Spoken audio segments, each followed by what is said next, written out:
morning, huh? You all right? You ain't right. sleep, right? I see the future. You see I thought I yeah, ain't so- getting no sleep. You see, you ain't sleep at the Holiday Inn last night. No, That's I didn't. for It's sure. at the Snooty Fox. By the way, everybody know my name is still the same, Kevin KP Pryor. Joined to my right by Morning. Just the Classic Man. Good morning, Gotta everybody. get the beard shaped, getting a Always, little always. rough. No, I just got it shaved. I didn't feel like combing it this morning. I was tired. To my close left, Sapphire Blue. Oh, you got jokes? You got jokes? Hi, good morning.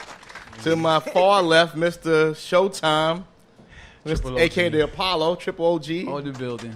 Old School What's Chronicles happening? Ed. What's happening? Top up, the director and the resident Republican, I keep telling you, I'm not Backstage that. Ed. That's you. Yes, he is. Yes, he is. You undercover Republican, like Never Watson and that. Schultz. Never that. CJ and the Cop, and obviously Rodeo will be joining us later. But Saturday morning, guys, what's Yeah. going on? Saturday's tired. Huh? Another day. You excited? Like you live for Saturdays? Yeah, I look do like. live for Saturday. Saturday's my one day I can just enjoy the whole day. So, be all right. Figure I something hear to do today. Sapphire Blue, happy to see you back here. I know I'm you happy to be here. rescuing the world and making things happen. What's going on in your world? What's new? It's hot, and I'm just trying to stay cool. Well, will you be saying that in 2 months? See, people tell me about the heat, and I say, well, you know what? When it's cold again, you'll be complaining Think about about the cold. December. Think about December. That's what I tell them. Think about December. I don't like winter. I love the summer. I just, I still want to stay cool. I want to have a nice, refreshing drink. I want to lay back. I want to go to AC. I want to hit the beach, the water. I love summer. No, there's a beach 5 minutes away from here. And I go there. There you go. Triple OG Ed, you run the streets last night. What tell us about the event last night? Listen. Shout out to, let me see. Shout out to DJ Hollywood for asking me to come upon this starship over there with the Art of Hip Hop Awards. I mean, not awards. Art of Hip Hop, where they had they had mad shows there. And it was a lot of energy. It was a lot of feedback. Shout out to Busy Bee Starsky for letting us come down. And I got a lot of insight, a lot of feedback, and a lot of people is definitely interested in what we're doing because I put us out there. 950 Lounge and Old School Chronicles. Appreciate that. I had to Definitely remind did you. I that. saw you doing the videos like Yeah. shows. Oh the yeah. shows, I was the tuned shows. into. I was going. Yeah, I got you. I was focused. I I was seen you focused. run up on Coco. Oh, so yeah. You better be careful. I don't want Nah. Yeah, he stays right there. He's Yeah, in the I'm pavement. sure, yeah, I'm He's sure. right there because she had the baby and everything. But it was a good look, though. It was definitely a good look. Definitely shout out to EPMD. Everybody did their thing. It was just a lot of love there, man. And it basically, it goes back to, like I said, the old school and where they showing different cultures in the backgrounds and how things went when we were doing it, when we first started. And it's just a lot of love, man. Cool. Shout out to Cool Herc. He was in the building. You had a lot. It was just a lot of love in there, man. And if you ever get a chance to get there and come there, you definitely see what it's about, man. Oh, that's It what's was up. definitely what it Obviously, is. you talk about that every Tuesday night. Oh, yeah. 8 to 9 on DSN Network, Old School Definitely. Chronicles, the 950 joint. So Y'all tune in, I'm definitely sure, what yeah, it so I'm is. sure you'll be having some of those guys on. Oh, yeah. They what's- lined up. They that's definitely what's up. lined up. Backstage Ed, you mic'd up there? Oh yeah, I'm mic'd up. Nah, I was just basically taking it easy. I was mostly out in Jersey yesterday, just taking it easy. Yeah, I out saw there. your little video too. Everybody Yeah, wants I the did. video. Everybody's in the I did, video. eh? Everybody Yeah, all I was in in the the video. video. Dancing. I did see that. Nah, I was just out there at the Monmouth Mall. Piggly Wiggly? I was out there at the Monmouth Mall out there, just taking it easy, just taking in the sights and enjoying myself. That's all. That's great. That's great. I know. I still work. I don't know about anybody. Everybody's on vacation except me. But it is what it is. Thursday night I was at an event. I won't say necessarily what the event was.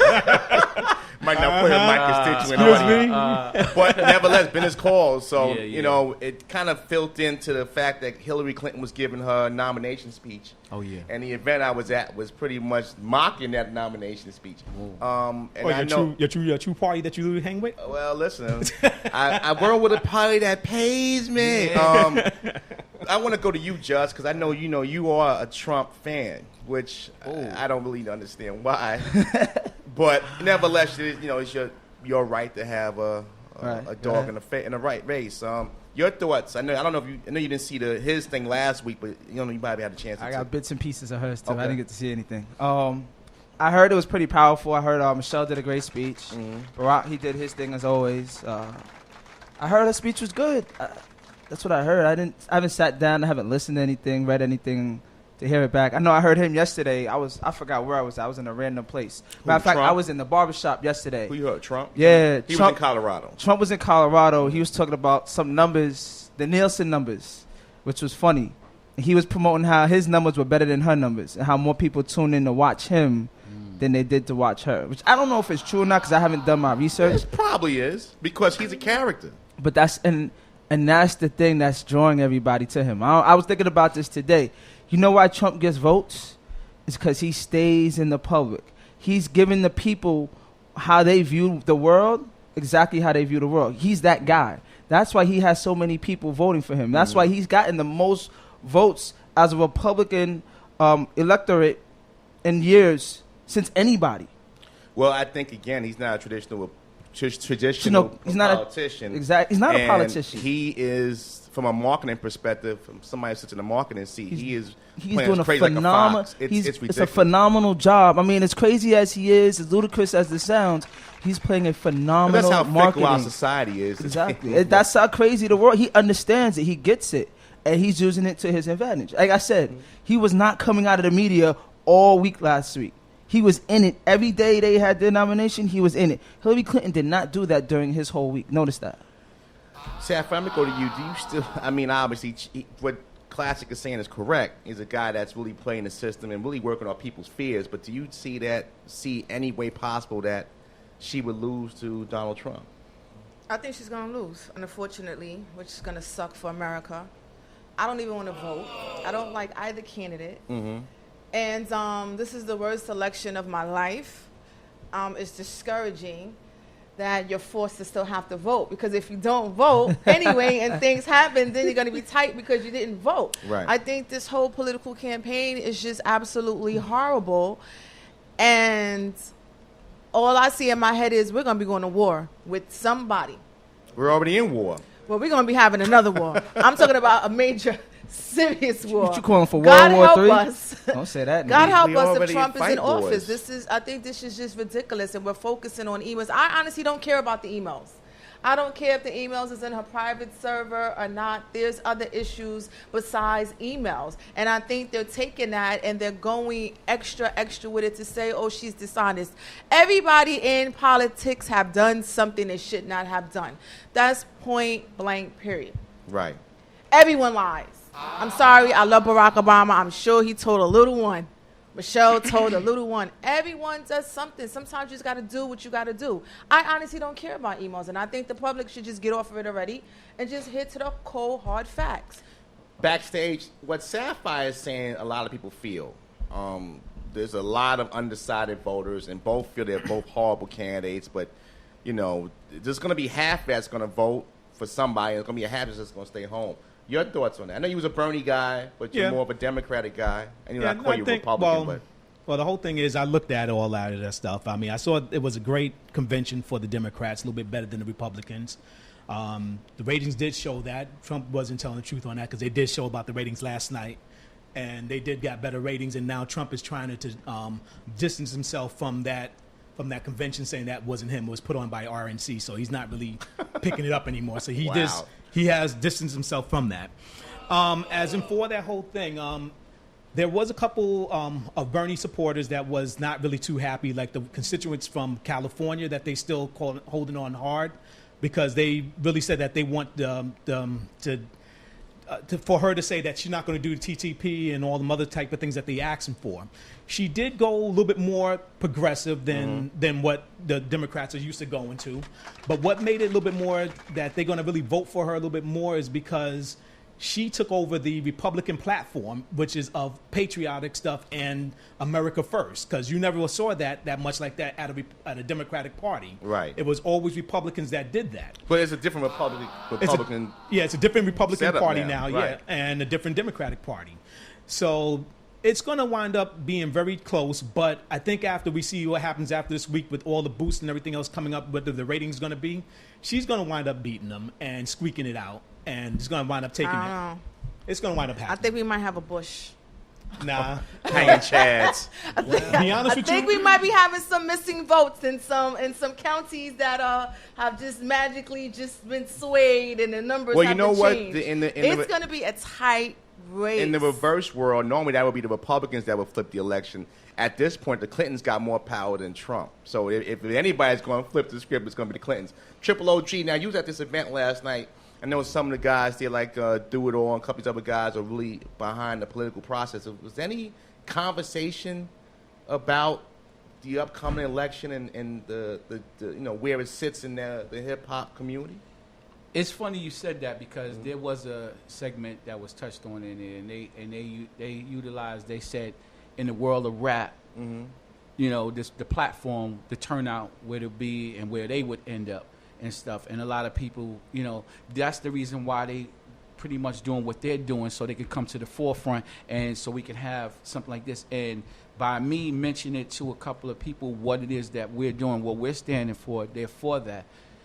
And on the reverse note, I got to play devil's advocate because Hillary, I mean, let's be honest, like you said, the Clintons have the power. Right. You know what I mean? And even though on a twist, Donald Trump flexes his power ability of what he does, I myself don't want him pushing the button.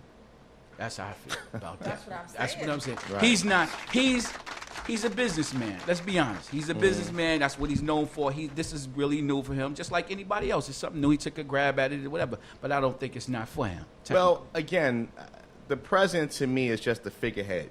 The Speaker of the House is probably the most powerful man in the whole system because he sits in the party lines where they make the laws. But obviously, again, we have CEO of the country would be the president. Yeah. So if you got a guy like Trump who plays with Russia, who's not really liking the Middle East, who's really alienating every other group, that could be scary. Very much. From that standpoint. Yeah. Hillary, on the other hand, is a traditional 30, 40-year politician. And my problem, and it's not so much about Trump or Hillary, but my problem with just the Democrats in general is that every 4 years, every couple of years, they sashay into our communities and go, hey, vote for us, vote for us. And I've seen unemployment go down. I've seen the police brutality rate go up. I've seen unemployment go up. I've seen wages for the black community stay the same or go lower. Right. So I'm like, well, all these years, we voting for you. What's the definition of insanity? Keep doing the same thing over and over again and expect the same different result? Yep. And that's part of the issue. So I can't give it to him no more. I remember back in 1992,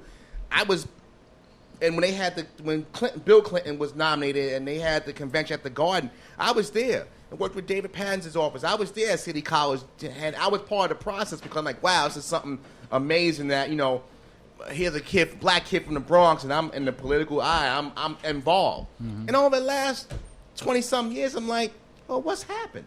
True.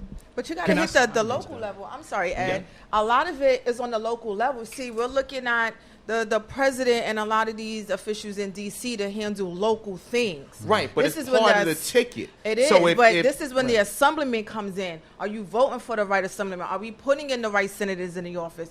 This is where these smaller races throughout your city come into play because the president, yes, he oversees a lot of things, and we're running with our party, we're picking our party. However, if you've noticed, he doesn't tackle every single thing. It's the in-between elections that are more important to your community. But what I'm trying to say is that the party affiliation, again, especially here in New York, we're a Democratic city, but there's not even that many registered Republicans in New York.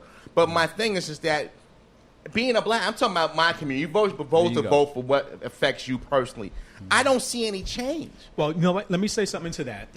And the reason why I get mad at when I hear people say that personally is because of the fact that if you want change, you're going to have to go into your block association. You're going to have to go into your congressman and all of them. You're going to have to sit there and say, listen, if you want me to vote for you, you got to do this, and this. Exactly what I'm saying, Ed. That's why you shouldn't vote on party affiliation only. No, but the whole people problem, do that. They're sheep. But the whole thing is you're still missing the thing. It's not. I'm not missing it. No, I'm saying you're missing it. I'm saying the thing is that the fact that if you want to vote and you want to vote your party affiliation, you got to make sure that they are coming to your neighborhood. You got to make sure that they are fixing things in order to get your vote. You're arguing my question for me. I'm not just going to vote for Eddie Brown because he's on the Democratic ticket. I'm going to vote for the right man. I don't care if he's Republican, Democrat, Conservative, Green Party. Who's going to make the best for me?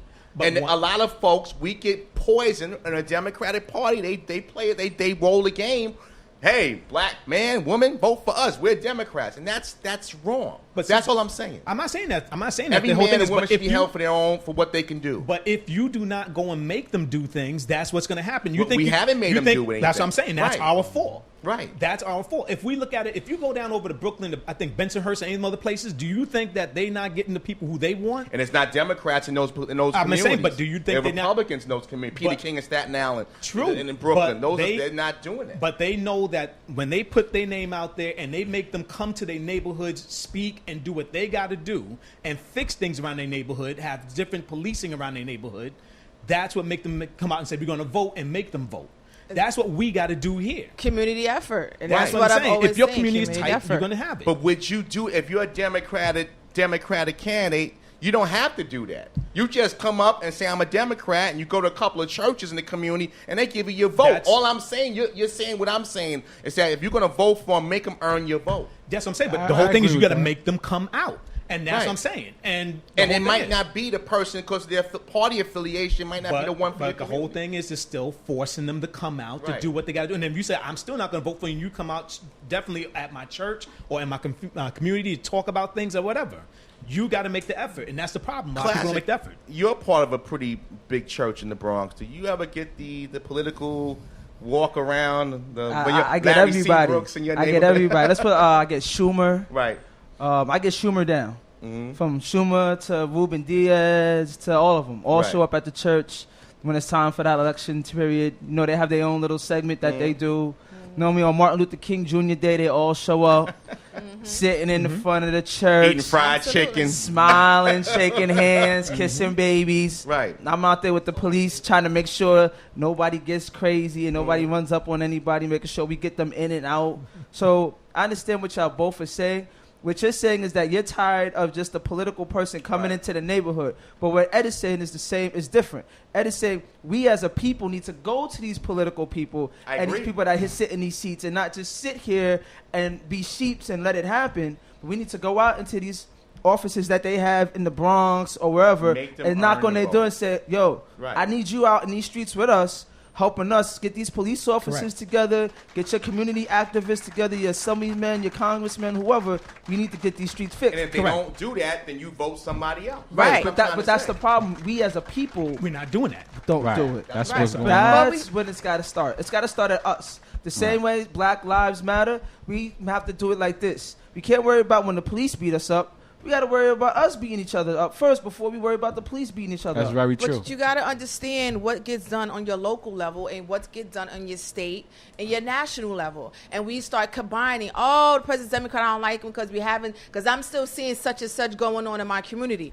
That's on a local level. Well, they make laws in Congress. Right, but you gotta know what's being done on a Congress level, what should be in a Congress level to say, this is not being done because I don't see A, B, and C going on in my community. If you don't see A, B, and C going on in community, then you got to deal with your community issues. We have to start looking at what's going on with Democrats as a whole. Then that's when the numbers start going. How is the unemployment as a whole? How many of these households are still getting government help? True. What are we doing with the taxes as a whole for middle income people, low income? That's when you start looking at things on a congressional level. But the things that we're talking about right now is things that we can do right here at home, making the changes so that we don't have to feel like the time for election and this candidate wants to now come to my church to say, you need to vote for me because I am Democrat, because it is frustrating. Because when they come to my church, I'm like, yeah, I don't want to hear it. Where have you been for the last 12 months? 9 months. So I totally get it. In these streets. But we have to start taking charge of what's going on within our community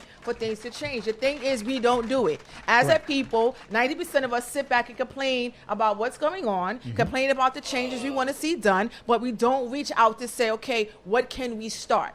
If we don't start at home, we can't be mad when things don't get done on a congressional level.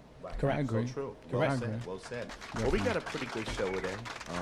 We just obviously want to talk on the political thing because all you guys have your own opinions. Yeah. Rodeo is like, I don't know who's running. Shelly Shizzy. But he'll join us a little bit. But we got a great show. We're talking about teeth health, which I mean, again, very important to have nice teeth. Everybody seen here seems to be on point. I just went to the dentist too. Yeah. I just got a little white. You gotta get some. I You got did. the bicuspid issue right there. Yeah. 3D white toothpaste. So there's two young ladies, two friends who put together a great business, entrepreneurial venture called the Whitening Gals. Sasha and Alexandra will be here, and they're going to talk about that venture and the importance of teeth whitening and teeth health. I might become a candidate. I need to get my You bridge should. fixed. I'm sure they'll hook you up. That's what's up. And they are also a new sponsor on Non-Free Lounge. So Great. each Okay. week, either through our show or through our website, we'll be giving a free white teeth cleaning. Really? So, yeah. You're not eligible because you're part of the show. I got insurance. Yeah, good. Obamacare. She don't No. take it. I know that. She don't take She don't insurance. take insurance. Don't worry about You it. take them greenbacks. I got that too. We So are. they'll be joining us in 11 o'clock hours. So I want to take a quick break. Triple real quick before you go.